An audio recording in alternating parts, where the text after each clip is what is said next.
Champions ট্রফিতে বাংলাদেশের বিপক্ষে ভারতই চাপে থাকবে। টাইগারদের হারানো সহজ হবে না বলেও মনে করেন সাবেক অধিনায়ক হাবিবুল বাশার সুমন। বিপিএলে ম্যাচ না পেলেও অধিনায়ক নাজমুল হোসেন শান্তর ওপর পূর্ণ আস্থা রাখছেন মোহাম্মদ আশরাফুল।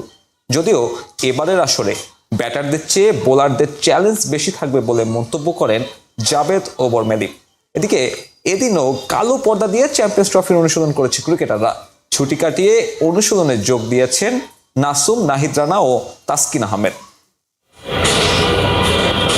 মুশতাক আহমেদ পাকিস্তানের সেরা স্পিনারদের একজন। তার দেশই হবে এবারের চ্যাম্পিয়ন্স ট্রফি, যেখানে পেসারদেরই দাপট দেখা যায়। এমন কন্ডিশনে নাসুমদের দিতে হবে কঠিন পরীক্ষা। তবে স্পিনারদের বেশ ভালোভাবেই প্রস্তুত করছেন মুশতাক, দিচ্ছেন নতুন টোটকা। যদিও চ্যাম্পিয়ন্স ট্রফিতে বাংলাদেশের প্রথম লড়াইটা হবে দুবাইয়ে, তাও আবার শক্তিশালী ভারতের বিপক্ষে। এই টুর্নামেন্টে কখনই ভারতকে হারাতে পারেনি টাইগাররা। তারপরও সাবেক অধিনায়কের মতে ম্যাচে টিম ইন্ডিয়া থাকবে কিছুটা চাপে। ভারত খুব ভালো দল, কিন্তু চাপে পড়তে পছন্দ করে না। আমরা কিন্তু দেখেছি কয়েকবার চাপে ভেঙে পড়তে, এবং তারা আসলে যখন বাংলাদেশের সাথে খেলে আমার মনে হয় তারা একটু বাড়তি চাপেই থাকে। আপনার যদি আমরা হিসাব করে দেখি, তাহলে ভারত দলকে আপনি মানতে হবে তারা অনেক এগিয়ে আছে। তাদের দলে অনেক চ্যাম্পিয়ন প্লেয়ার, ম্যাচুরিং প্লেয়ার অনেক বেশি, কিন্তু ভারত কিন্তু আমাদের সাথে খেলার সময় চাপে থাকে, এবং চাপের মুখে তারা সবসময় তাদের সেরা ক্রিকেটটা খেলে।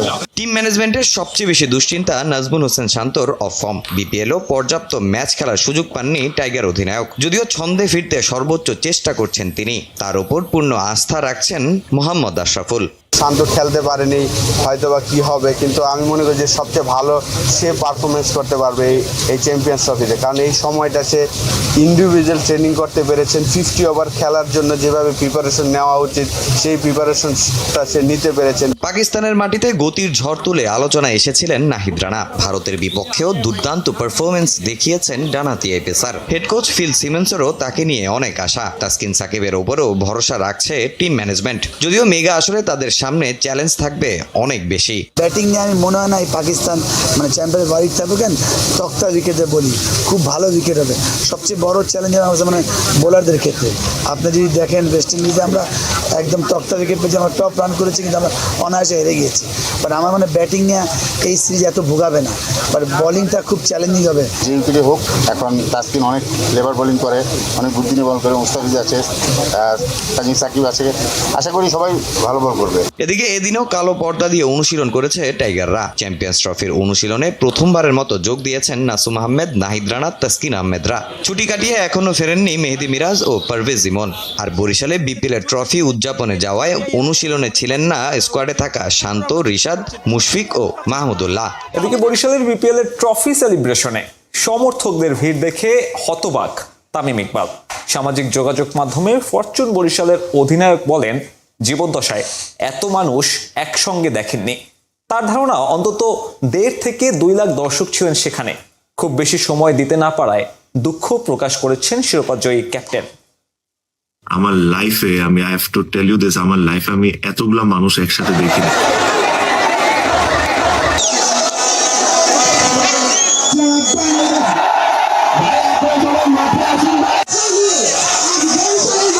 বেলস পার্ক মাঠে বিপিএল চ্যাম্পিয়নদের সামনাসামনি দেখার সৌভাগ্য হয়েছে, তবে স্বাদ মেটেনি ক্রিকেট প্রেমীদের। জনস্রোত ঠেলে মঞ্চে উঠেছিলেন ফরচুন বরিশালের ক্রিকেটাররা, তবে সেটা মোটে মিনিট 5-1-এর জন্য। সেখানেও ভক্তদের উদ্দেশ্যে আনুষ্ঠানিকভাবে তেমন কিছু বলার সুযোগ পাননি কেউ। সমস্ত কাজ ফেলে যারা ভালোবাসায় সিক্ত করলেন, তাদের প্রতি সম্মান জানাতেই ঢাকায় ফিরে ফরচুন বরিশালের অফিসিয়াল ফেসবুক পেজে বিবৃতি দেন তামিম ইকবাল। অনেক প্ল্যান ছিল, আমরা এই কারণেই পুরা টিম নিয়ে বরিশালে এসেছিলাম, যে আপনাদের সবার সাথে দেখা হবে, আমরা কিছু কথা বলবো, প্রত্যেকটা প্লেয়ার কিছু না কিছু কথা বলবেন আপনাদের সবার সাথে। ওখানে স্টেজে খুবই কম সময়ে থাকতে আমরা পেরেছি। আমার কাছে মনে হয় খুব কিছু না হলেও 1.5 থেকে 2 লক্ষ মানুষ আপনারা ছিলেন আমাদেরকে দেখার জন্য। এটা একটা সময় এমন অবস্থা হয়ে গেছিল যে আমাদের সিকিউরিটি টিম এই জিনিসটাকে আর সেফ মনে করছিল না। আপনি যদি লক্ষ্য করে থাকেন, যখন আমরা বাস নিয়ে ঢুকতেছিলাম, আমাদের বাসের উপরে পর্যন্ত মানুষ উঠে যাচ্ছিল। তো আমাদের সিকিউরিটি টিম থেকে একদম স্ট্রিক্টলি অ্যাডভাইস করা হয়েছিল যেটা আসলে সেফ না। অধিনায়ক তামিম ইকবালের মতো সামাজিক যোগাযোগ মাধ্যমে এ নিয়ে পোস্ট দিয়েছেন মুশফিকুর রহিম, নাজমুল হোসেন শান্ত, ইবাদত হোসেন, তাওহিদ হৃদয়রাও। অকুণ্ঠ সমর্থনের জন্য কৃতজ্ঞতা জানানোর পাশাপাশি বেশি সময় কাটাতে না পারায় দুঃখ প্রকাশ করেন তারা। বাংলাদেশের মানুষের ক্রিকেট প্রেম নিয়ে নতুন করে কিছু বলার নেই, তবে এবারের বিপিএলে পাবলিক এঙ্গেজমেন্ট ছিল চোখে পড়ার মতো। ফরচুন বরিশাল ও চিটাগং কিংসের ফাইনালে মিরপুর শেরি বাংলা জাতীয় স্টেডিয়াম ছিল ফুল হাউস। টিকিট বিক্রিতে রেকর্ড গড়েছে বিপিএল এর সদ্য সমাপ্ত আসর। বরিশাল সফরে দর্শকদের উন্মাদনা আরেকবার টের পেলেন ক্রিকেটাররা।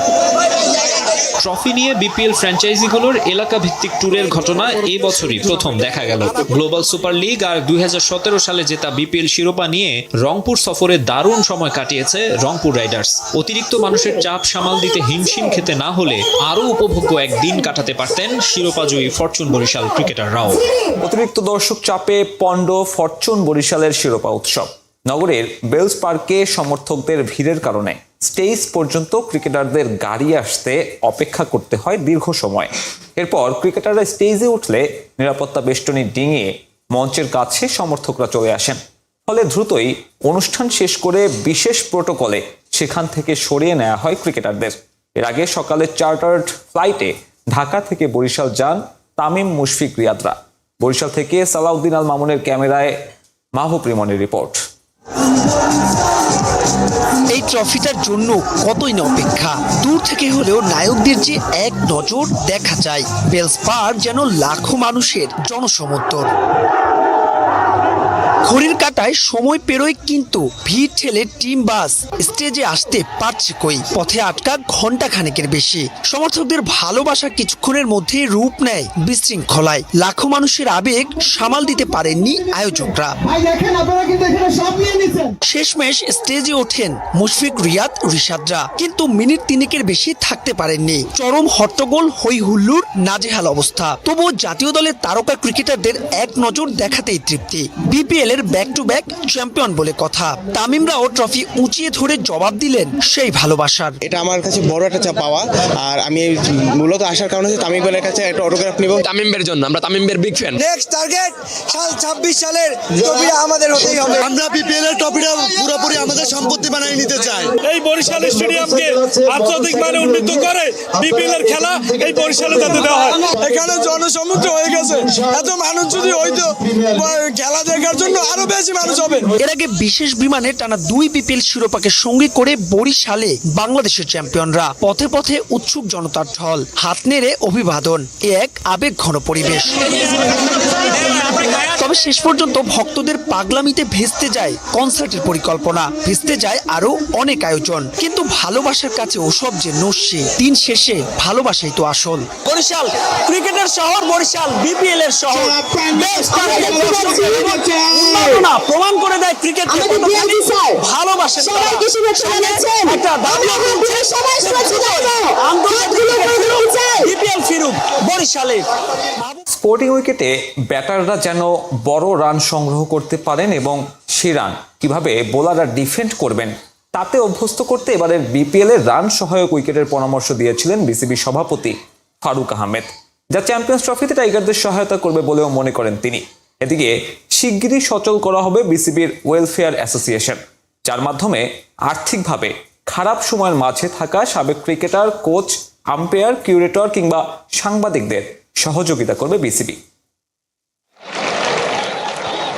সদ্য সমাপ্ত বিপিএল নিয়ে সমালোচনা কম হয়নি। দুর্বার রাজশাহীর পারিশ্রমিক ইস্যুতে ম্লান হয়েছে বিসিবির ভালো উদ্যোগগুলো। এবারের বিপিএল মাঠের ক্রিকেট জমজমাট করতে বিশেষ নজর রেখেছিলেন বোর্ড সভাপতি।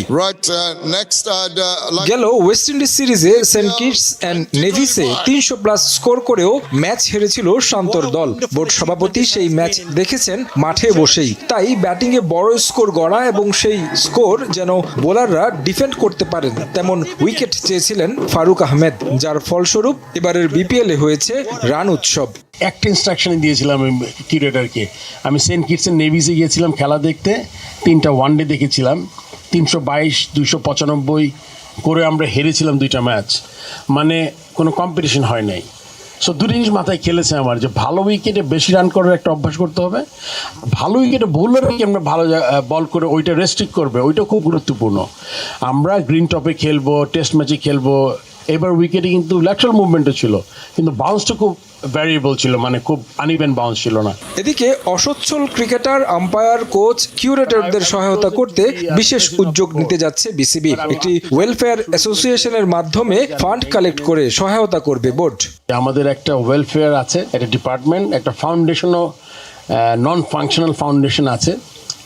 সো আমার অনেক কাজের মধ্যে এইটাকে আমি প্রায়োরিটি দিতে চাই। এমনও আছেন আমাদের কেউ যারা they really difficult to take the life ahead. So আমি চেষ্টা করছি যে জাভেদের মতোই একটা ক্রিকেট বোর্ডে, যেহেতু ক্রিকেট বোর্ডের সুবিধাটা আছে, বিকজ ক্রিকেট বোর্ডের কিছু টাকা আছে, আমরা স্টার্ট করব 10 থেকে 20 হাজারের একটা রেঞ্জে যাতে দিতে পারি, তারপরে এটা আস্তে আস্তে বড় হবে। একই সঙ্গে বোর্ড সভাপতি বিত্তবানদের আহ্বান করলেন অসচ্ছলদের সহায়তায় এগিয়ে আসার। এশিয়ান কাপ বাছাইয়ে ভারত ম্যাচকে সামনে রেখে 38 জনের প্রাথমিক স্কোয়াড ঘোষণা করেছে বাংলাদেশ ফুটবল ফেডারেশন। হাভিয়ার কাবরেরার দলে প্রথমবারের মতো জায়গা পেয়েছেন শেফিল্ড ইউনাইটেডের ফুটবলার হামজা চৌধুরী। এছাড়াও আছেন আরেক প্রবাসী ফুটবলার ফাহামিদুল ইসলাম। এই দুজন সহ স্কোয়াডে নতুন মুখের সংখ্যা 6। 25 মার্চ। ব্রেকিং নিউজ, খেলার খবর। শুধু চ্যাম্পিয়ন্স ট্রফি জিতলেই হবে না, হারাতে হবে ভারতকেও, বাবর আজমের পাকিস্তানের প্রধানমন্ত্রী। ক্রিকেট মাঠে মুখোমুখি ভারত পাকিস্তান ক্রিকেটের সবচেয়ে বড় বিজ্ঞাপন তো এটাই। তবে আজকাল আইসিসি ও এসিসি আয়োজিত টুর্নামেন্ট ছাড়া দুই দলের সাক্ষাৎ দেখা হয় না। কারণ যে রাজনৈতিক সে না বললেও চলে, চিরশত্রু সেই দল এবার মুখোমুখি হতে যাচ্ছে চ্যাম্পিয়ন্স ট্রফিতে। তবে ফেব্রুয়ারি দুবাইয়ের গ্রুপ পর্বে মুখোমুখি হবে দুই দল। সেই ম্যাচ নিয়ে এবার উত্তেজনায় পারদ আরও চড়েছে। খোদ পাকিস্তানের প্রধানমন্ত্রীও যোগ দিয়েছেন এ কথার লড়াই। শুক্রবার চ্যাম্পিয়ন্স ট্রফি উপলক্ষে সংস্কার কাজ শেষে নতুন করে উদ্বোধন হয়েছে লাহোর গদ্দাফি স্টেডিয়ামে। সেই অনুষ্ঠানে দেশটির প্রধানমন্ত্রী শেহবাজ শরীফ পাকিস্তান দলকে জানিয়ে দিয়েছেন তাদের আসল কাজ কি। আসল কাজ শুধু চ্যাম্পিয়ন্স ট্রফি জয়ই নয়, আমাদের চিরপ্রতিদ্বন্দ্বী ভারতকে দুবাইয়ের ম্যাচে হারাতে হবে। পুরো দেশ তোমাদের পাশে আছে। কি কাজ সেটি শুনুন শেহবাজ শরীফের জবানিতেই। আমাদের দলটা খুবই ভালো, সাম্প্রতিক সময়ে তারা ভালো করেছে। তবে আসল কাজটা শুধু চ্যাম্পিয়ন্স ট্রফি জয়ই নয়, আমাদের প্রতিদ্বন্দ্বী ভারতকেও হারাতে হবে দুবাইয়ের ম্যাচে। পুরো দেশ তোমাদের পাশে আছে। এমনিতে রাজনৈতিক কারণে ক্রিকেটীয় সম্পর্ক নাজুক। এবার তা আরও ভঙ্গুর হয়েছে চ্যাম্পিয়ন্স ট্রফি আয়োজন নিয়ে জটিলতায়। যে জটিলতা বেড়েছে ভারতের কারণে। ভারত সরকার সীমান্তের ওপারে দেশটিতে পাঠাতে চাননি দল। তাতে প্রথমবারের মতো পাকিস্তান চ্যাম্পিয়ন্স ট্রফি আয়োজন ভেস্তে যেতে বসেছিল। শেষ পর্যন্ত হাইব্রিড মডেলে পাকিস্তান ক্রিকেট বোর্ড রাজি হওয়াতেই রক্ষা। ভারত সব ম্যাচই খেলবে পাকিস্তানের বাইরে সংযুক্ত আরব আমিরাতের দুবাইয়ে। তাই স্বাগতিক হয়েও পাকিস্তান ভারতের বিপক্ষে খেলবে দুবাইয়ে। ভারত ফাইনালে উঠলে সেই ম্যাচও পাকিস্তানে না হয়ে হবে দুবাইয়ের। পাকিস্তান তো একটু তেতে থাকবেই। ওয়ানডেতে ভারত ও পাকিস্তানের সর্বশেষ মুখোমুখি হয়েছে 2023 বিশ্বকাপে। চ্যাম্পিয়ন্স ট্রফি দিয়ে 1996 সালের পর প্রথমবার বৈশ্বিক কোনো টুর্নামেন্ট আয়োজন হয়েছে পাকিস্তানে। সালের পর প্রথমবার বৈশ্বিক কোনো টুর্নামেন্ট আয়োজন হয়েছে পাকিস্তানে। শেহবাজ শরীফের আশা ভালো কিছুই করবে। 29 বছর পর বড় আইসিসি টুর্নামেন্ট আয়োজন করাটা আমাদের জন্য বড় ঘটনায়। আমি দৃঢ়ভাবে বিশ্বাস করি যে আমাদের দল চ্যাম্পিয়ন্স ট্রফিতে জাতিকে গর্ব করার মতো কিছু উপহার দিবে। আরো বিস্তারিত জানার জন্য আমাদের চ্যানেল সাবস্ক্রাইব করে পাশে থাকুন।